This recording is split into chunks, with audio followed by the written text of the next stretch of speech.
Hello, hello. Part 2 of Zarathustra. I took notes after I made the video, and as I was re-listening to my own video, which was badly narrated, but with a lot of mistakes in it, a lot of rocky road reading, a lot of stumbling upon the words and not making feeling like I made any sense with the sentence and so on. And it's terrible, and I also have to do a lot more work on that translation. And if I can, if I can possibly do it, translate that whole book during my lifetime, that would be really nice, because I read part of the other translations from Kaufmann and other people, and I did not like it at all. And also because, well, they were much closer time-wise to Nietzsche, actually, with their translations. I think they might even have been, some of them might even have lived during Nietzsche, but or the translations were just like at the turn of the century, something like this. So around 1900, so when Nietzsche actually died at age 66. So may have been just 20 years after he had written the Zarathustra. And and they had Old English, and people don't even understand some of those words anymore, or wordings. Some of the words in the Old English have completely transformed themselves into something else. For example, the word gay, that's also something that I see all the time. Misunderstandings are happening. One of the books has the title Gay Science, The Gay Science by Friedrich Nietzsche. And people think, oh, this is about homosexuality. But no, it is not, because the word gay used to mean happy, go lucky, folly, sort of easy going, jolly, that kind of stuff. So it's kind of like the jolly science, that in a way, like what he means by this is, it is his science of his researching, his digging deep into the philosophy of flowing, the free flow of living, the ending of ego, the letting go of self-concepts, self-images, the letting go of taking oneself too seriously, and that's what he really means by this. That's what all of his books are about, is to let go of the seriousness and the rigidness, and the religion and all of the negative isms, fascism, and so on. So religion is fascism. I had a conversation with someone on Facebook. I'm using Paul's profile right now because obviously my other profile, that didn't work out, because I got all of these incredibly many comments, and I didn't know which one was serious, which one was not, and which one was, the people interested in the animal rights. Some of those were actually weeded out by their robot, but the trolls and scam artists were allowed in, and it was crazy. So I had to delete that one, but then I couldn't sign into my Care2 account, so I had to use the old account that was there dormantly. I had to dig up the password for it. So now I'm signed into this, so just so that I can get back into my Care to account, because I'm running a petition on that for the animals, personal rights for animals. And I can't send anyone a green star of appreciation unless I'm signed into it. So, and what do? They make you sign in through Facebook, which really I don't understand why this is happening. I'm making a video. Making a video. And so yeah, so I had this old account that I made for Paul, which he never used. But then in order, also when I share petitions in general, I only had like 5 friends on there, and or two, I don't know. And so I thought, oh no, of course I need more people there that will be signed up so that my petitions will actually be shared on their pages. So I invited all of these women that wanted to be friends with Paul, and a lot of them are probably just fake accounts run by some pimps or something, but I don't care. It doesn't matter who the heck that is. So I invited a bunch of people in, and now I have, I don't know, 100 or 200 friends. And now some of them are, some of them are vegans and cool. But so then I started to get back into talking to people, but now it's very interesting talking with an account that has a male name and a male photo. I'm using a photo that I made of the image that I painted of Paul's face. So it's not actually Paul's photo, it is the photo of my large painting of him, where he's lying on horizontally, like where you can see the the face in profile like this here, and it is a little bit abstracted, so it's not like photorealistic, but it's fairly realistic, and so cartoonishly realistic, sort of, and it's kind of cool. And so a lot of women seem to be attracted to this guy that I have set up there on Facebook. And it's interesting for me to observe how people are reacting differently to me writing exactly the same way as I did on my other profile. So now I have a bit of a controlled study.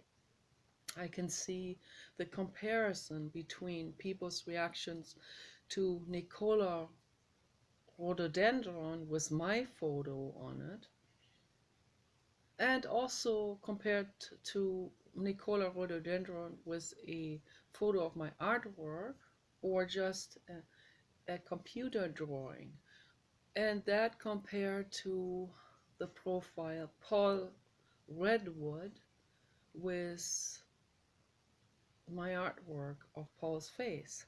So very interesting, different reactions. Different reactions, of course, from women. Women are way more accepting of what a man says to them, even if they disagree, in general. And that applies to the liberals too, sorry to say it.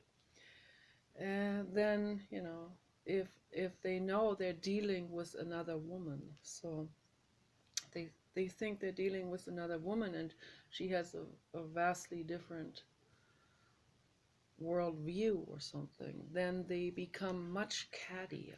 So it's all very. Now I strayed off again. I wanted to get into the Zarathustra. Now it's already 9 minutes.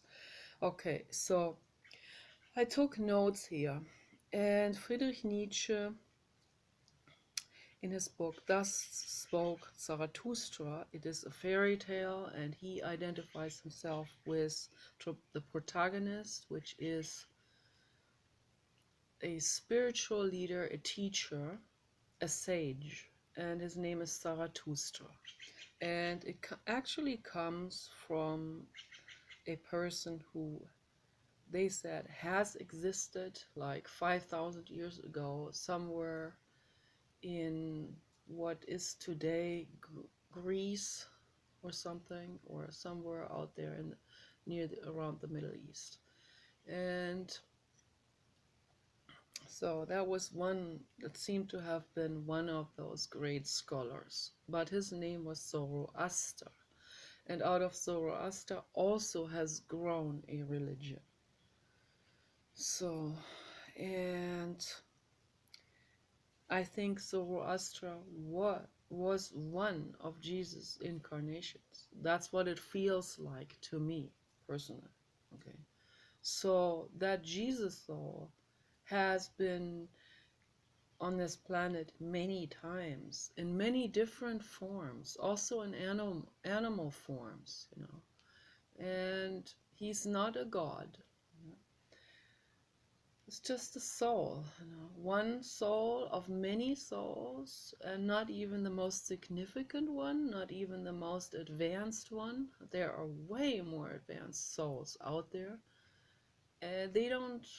Also, the most advanced souls don't become that known usually, because they really fall under the radar. So it was the Jesus as Zoroaster, but particularly as the Jesus figure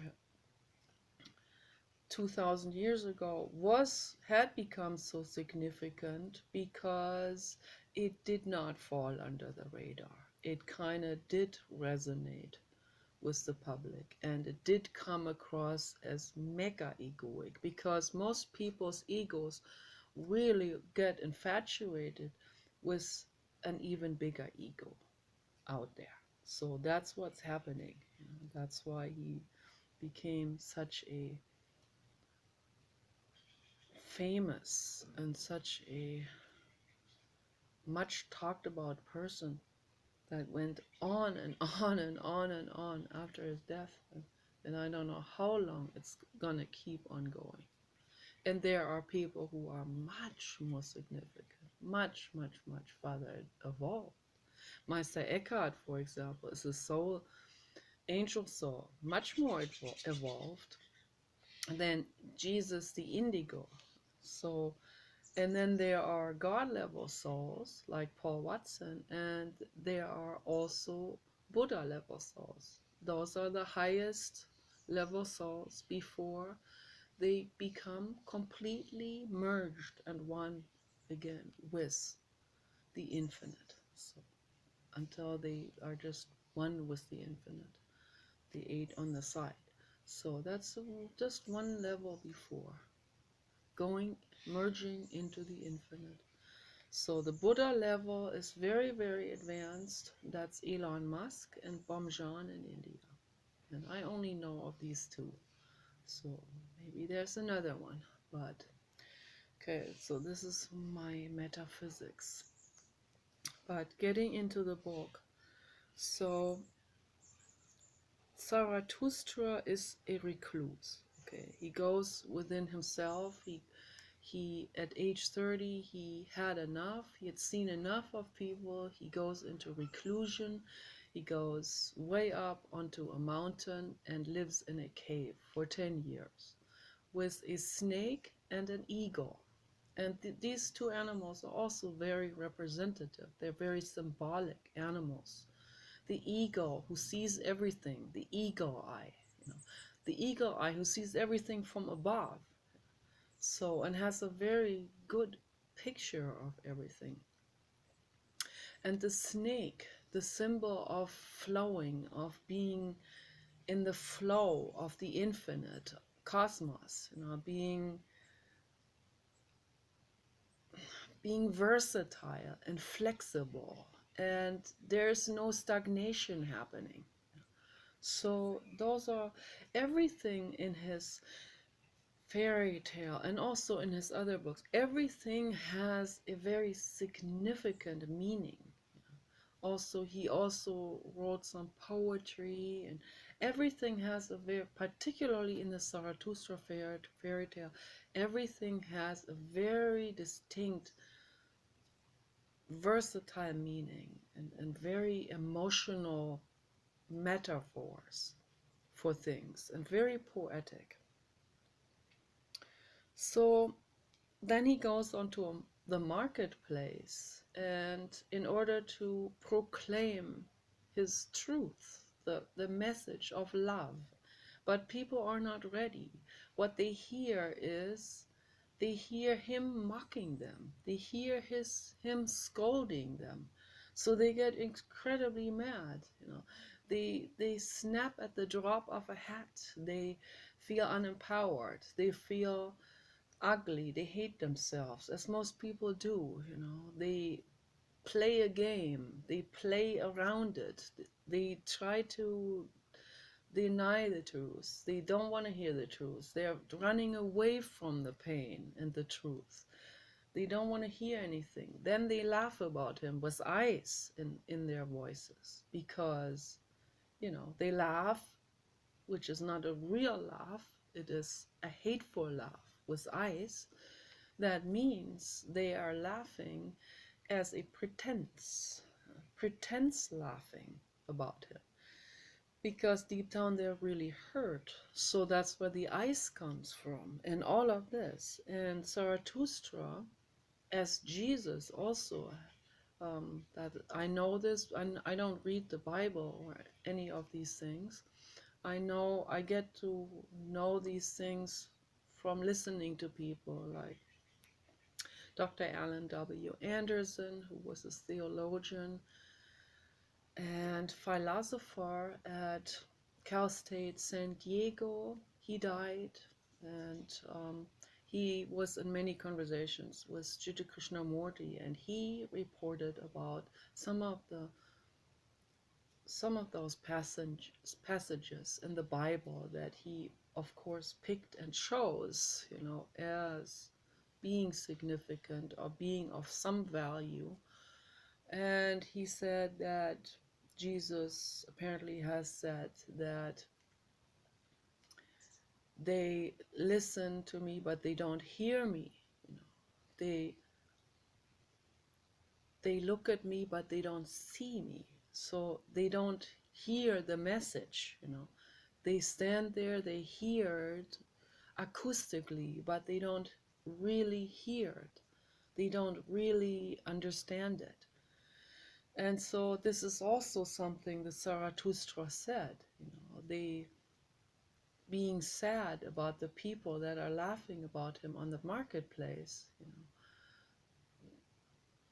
saying that they don't understand what I'm trying to tell them. You know, they don't have the ears to hear what I have to say. So when he says God is dead, which is an existentialist,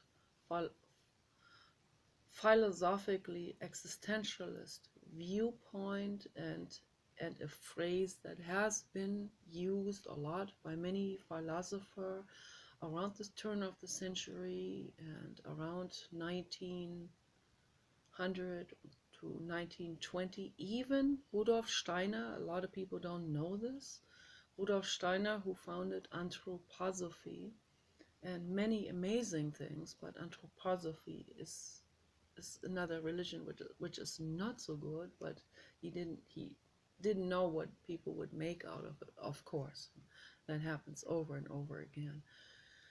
But even Rudolf Steiner had a phase where he was an atheist and questioned everything and was very, very much into the existentialist philosopher and into Nietzsche, strong Nietzsche supporter and fan that went also way beyond the existentialism, because Friedrich Nietzsche is not an existentialist philosopher. You know, a lot of people think that of him. But Friedrich Nietzsche is way above and beyond all of this, all all philosophy, basically.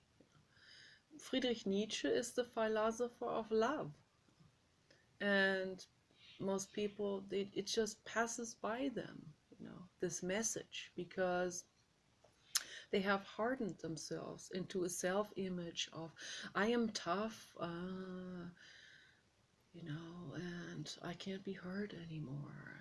And they are afraid that if they let the guard down towards the love vibration, which they call baby talk, which they call pink polyandra, you know, if they lowered themselves down to it, I say lower down, it's really going up towards, but whatever you want to call it, you drop your guard.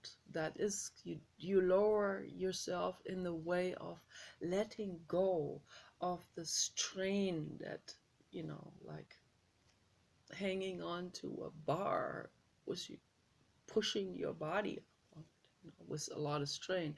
So dropping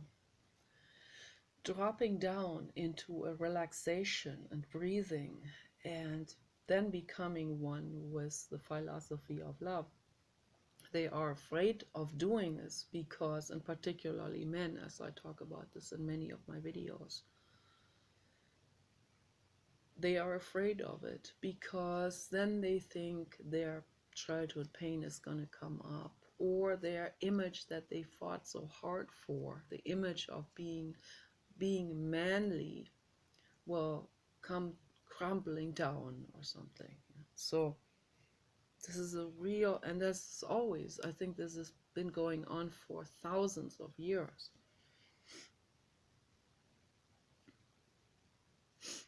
So God is dead is a metaphor for becoming empowered, for thinking for oneself, for being bird free, So for no longer worshiping other people or idols. It's very, very important. So that's what he means by this. So there is the infinite cosmos, and that's very much alive. And that's what this is here. This is the embodiment. This is one of the shapes that the infinite cosmos wants to embody itself in. Okay, this is the dog, the blue god in dog form, and it's okay to embody that, to give it shapes. It's okay. What is not okay is to take a Buddha sculpture and make that into a rigid thing, into a threatening thing, like what some Buddhists do when they put Buddha statue in these so-called stupas. That's in the Himalayan mountain ranges. They have these stupas. It's very interesting because stupa, because in Germany a small room is called Stube. And I know that's where the words are related for sure, 100%. So a stupa is actually like a small log cabin, a very small log cabin. And inside they have these shrines. They have Buddha sculptures up there and candles and incense and stuff. And a woman is not allowed to go in because her period blood, they think, is somehow an insult to those Buddha figurines in there. And that's where religion takes a side turn towards the words. That's where religion is gone wrong all the way. Religion itself is gone wrong. But that's where it is going wrong. This is where it's religious. This is where it is rigid.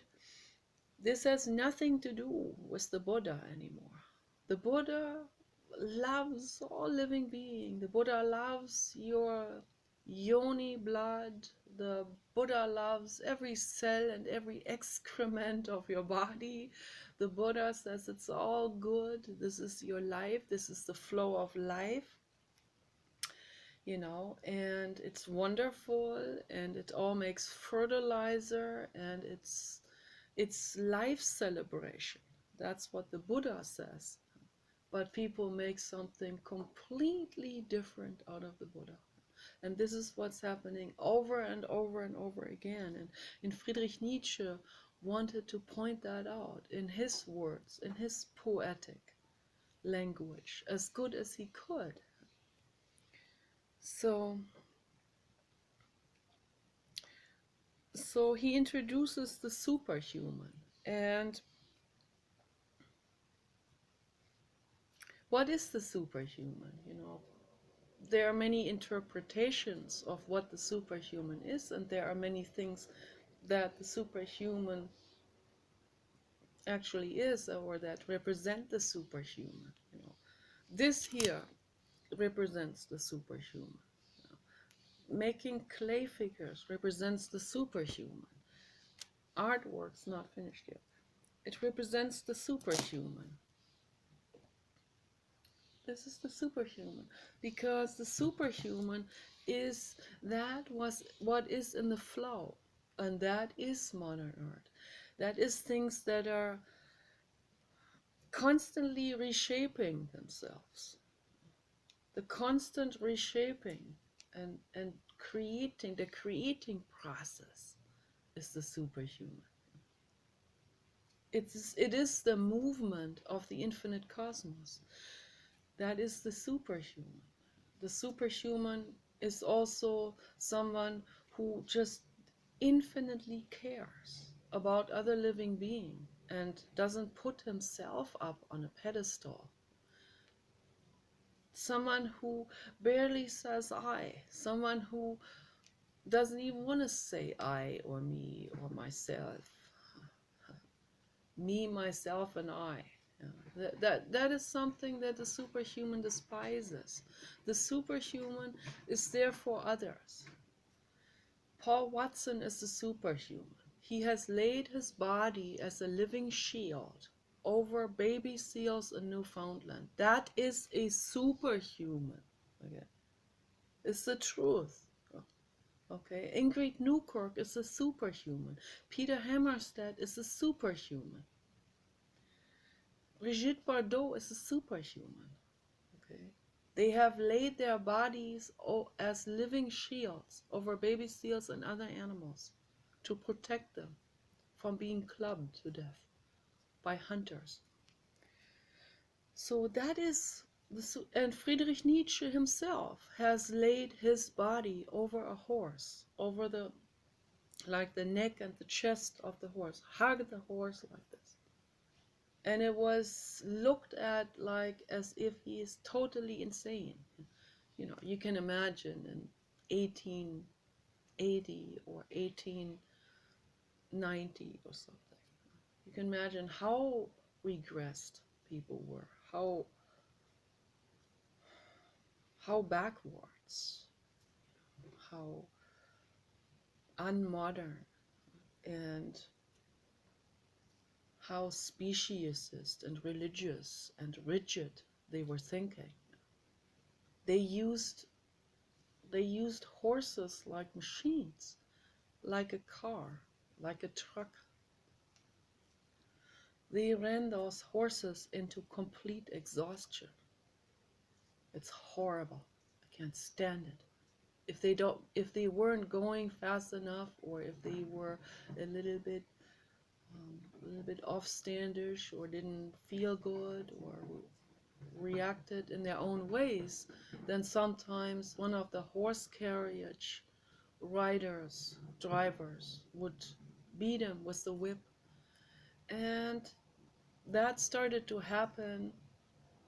Friedrich Nietzsche got out of the horse carriage very fast and threw himself between the horse carriage driver and the horse. And he hugged the horse, and he laid himself over the horse as good as he could, cover the horse with his body. Of course, he couldn't cover everything, but he covered that part, the vulnerable part, the head and the neck and the chest. And he said, "No more. I am not allowing you to whip this horse anymore." It was unheard of during that time. No one has ever seen something like this happening. And so that is the superhuman. That is the infinite compassion. That is when you become a child again. And he also said, as I'll bring up later, it's this, where is your insanity? What he means by that is, where is your freedom of mind? Where are you true to yourself, to your inner child? Where is the true compassion hidden? Have you covered it? Have you trampled on it? Have you destroyed it inside of yourselves because of your self-images and all of this? That's what he wants to say. So the superhuman is in a mental state of humbleness in regards to the I, the self-image, and all of this. There's freedom from pride and shame. There's no more pride, there's no more shame. That there's just the child. That child is in the infinite flow with the infinite cosmos. The child goes up to the dog and is in awe. There is no concept from others. The child says, "You are awesome." Mwah. That is what the child does. An adult can be a child again, too. That's why he has this transition, You transition. Most people are kind of like, it's another symbolism. They're like a load-bearing animal, like a camel. Most people are a camel. They bear the load of others, of the other people's indoctrination, religions, morals, and so on. So shake that off. In a roar of a lion, become a lion, become angry. That is an intermediate step, You have to go through that. You can't skip that step, For someone who is, and I've talked to these people, I talk to the total losers, I don't mean this in a judgmental way. The total loser, or the last human, as Friedrich Nietzsche calls them.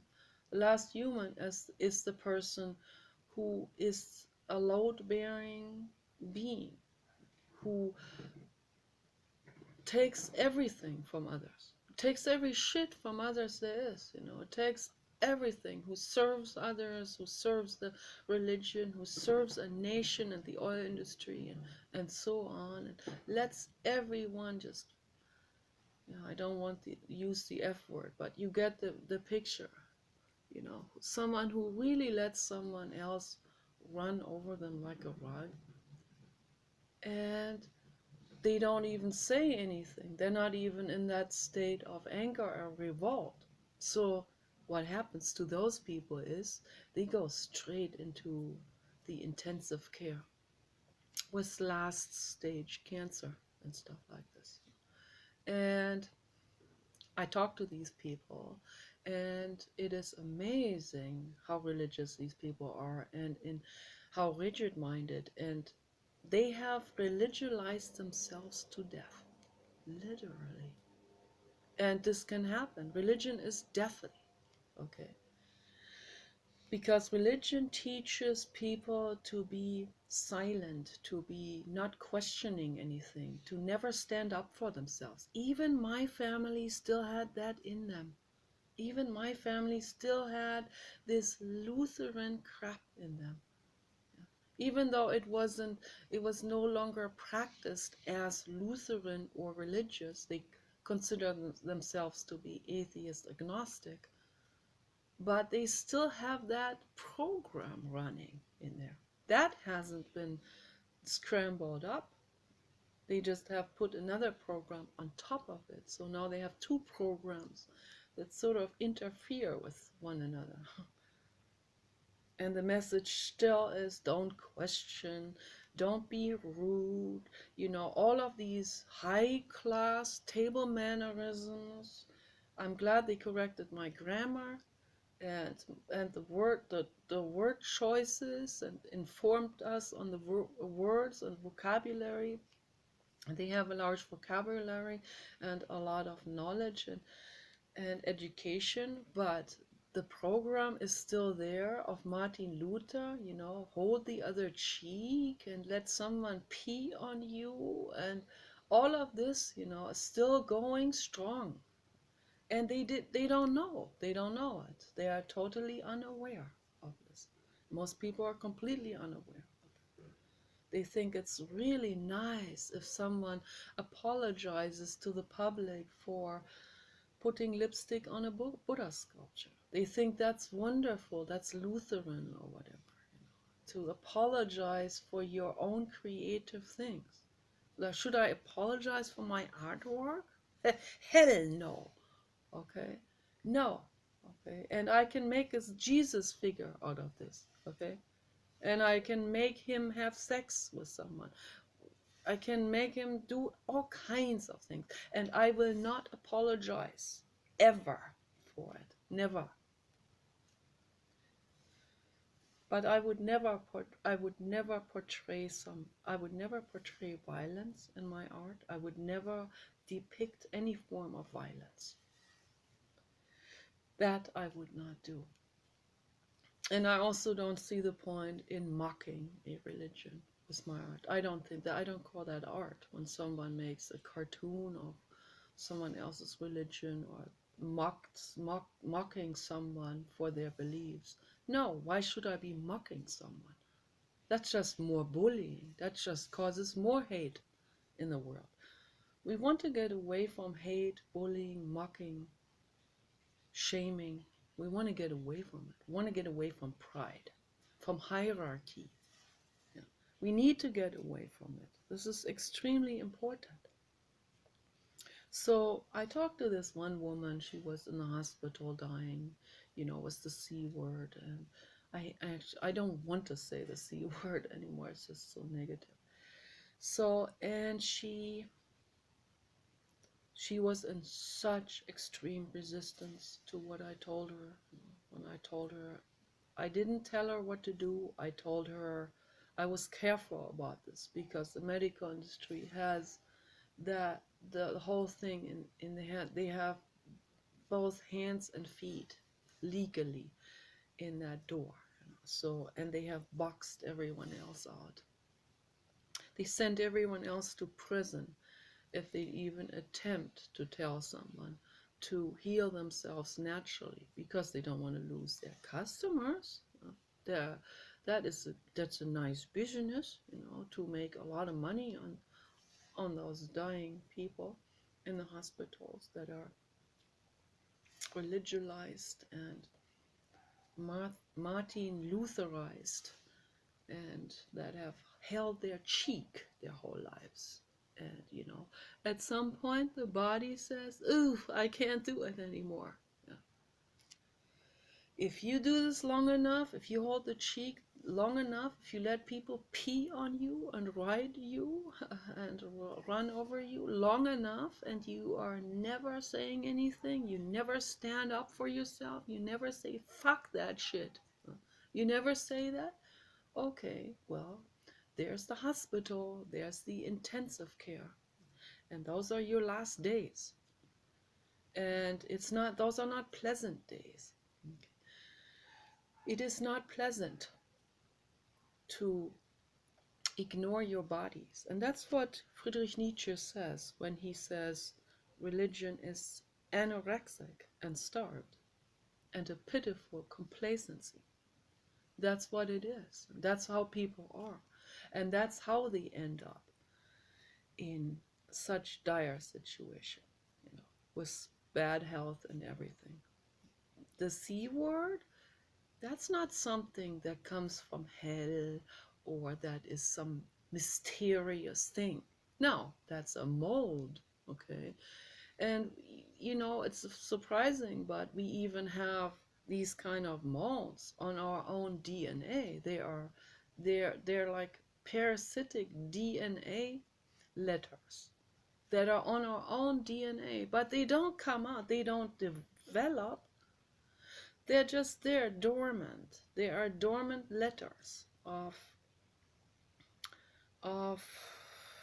these letters, adenine, guanine, cytine, and thymine. I think that's, it's out of these four proteins, they call them letters, but they're four different proteins.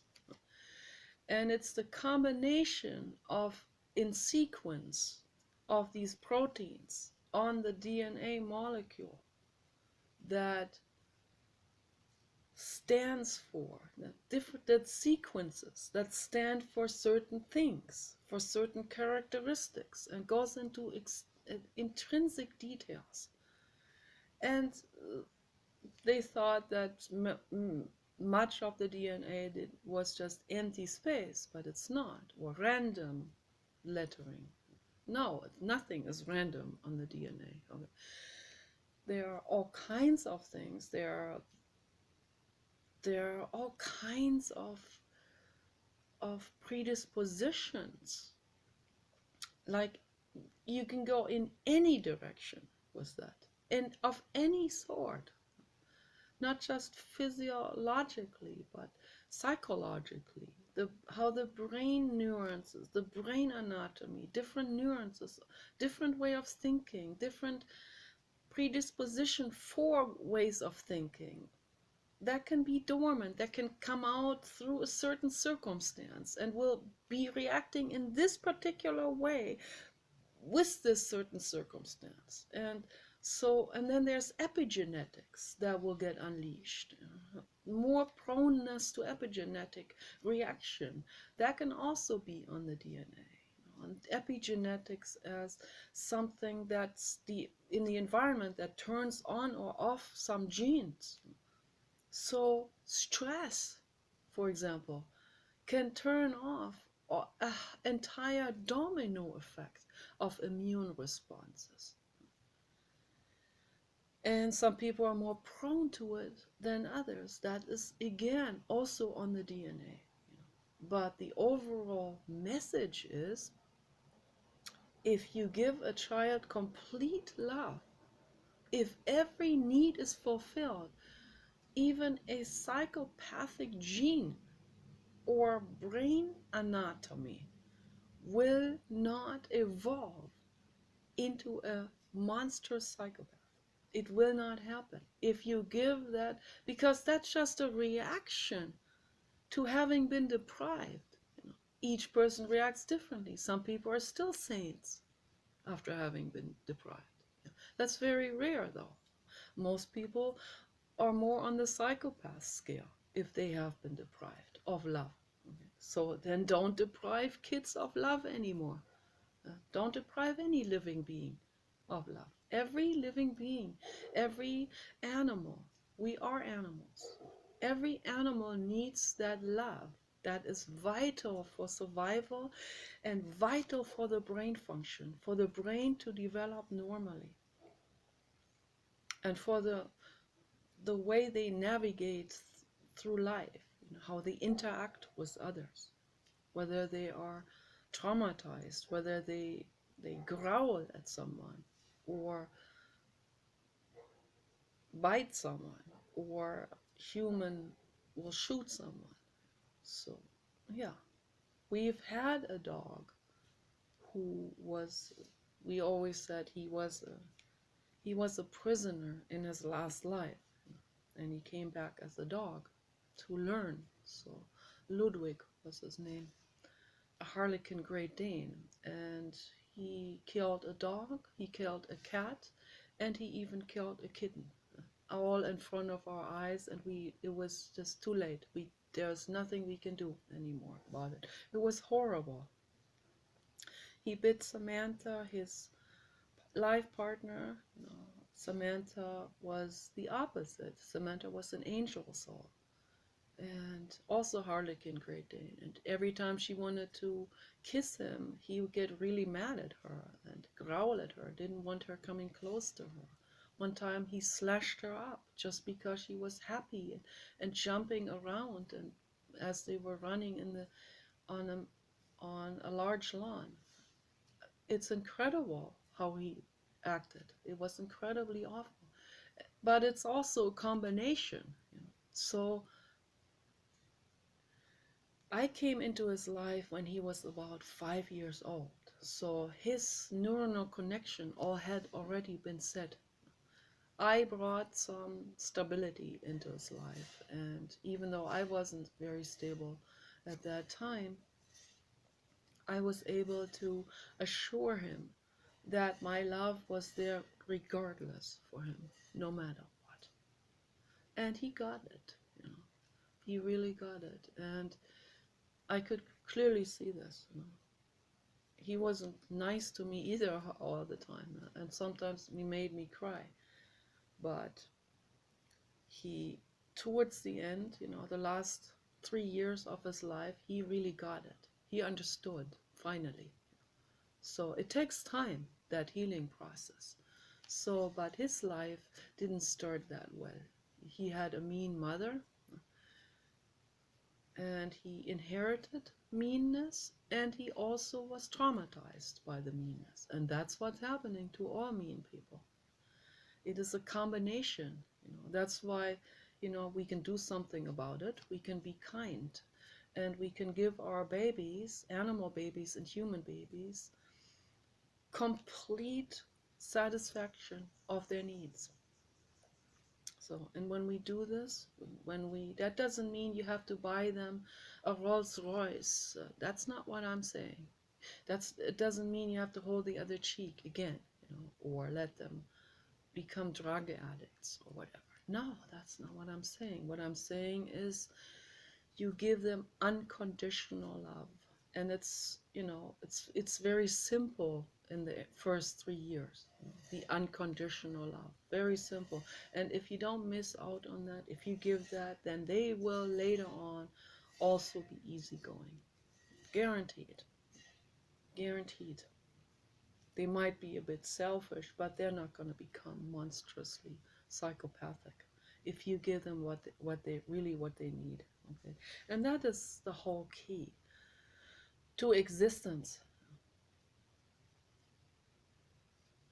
And there's all kinds of different combinations of dormant predispositions and so on. And there can be a parasitic, there can be actually a parasite, that there could be actually an intrinsic parasite that starts to be let loose from the DNA. So that can be grown. There was one woman, she grew an eye suddenly in a tumor.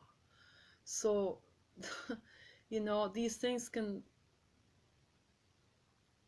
be, they can not break loose from the DNA, but they can be created through, I'm not an expert, but they can be created through the DNA making a replica, you know, and then suddenly other things are muted and this one thing develops. And that happens with a parasite even, and it happens with a fungus. And the C word is a fungus. And so a lot of those C words, I don't like the word. You know, a lot of those C words, a lot of those fungus strains are actually coming directly from someone's own DNA. And how does this happen? It happens because the immune system has been suppressed drastically. And it happens, it's an immune illness, okay, with all of the parasitic things, with everything that goes wrong. It is everything where cell differentiation doesn't take its natural, normally ideal desired course. Okay, so with a woman developing an eye in a tumor, for example, that is a bizarre form of cell mutations, of cell differentiation, you know, where other things are muted and the one thing is being let to expand and grow out, even if it's completely taken out of context. So there's all kinds of bizarre things that happen in biology because of this. And so that's why it is so important that we live a natural lifestyle without drugs, without toxins, without pharmaceutical medication. Because pharmaceutical medication is not there to cure anything. It is an intervention. It's like, it's an overkill, literally. That's what it is. It's a toxic bomb on the system that kills one thing but also kills other things. So that's why it's not, that's not healing. Okay. Antibiotics, perfect example. So it's an overkill. It kills everything.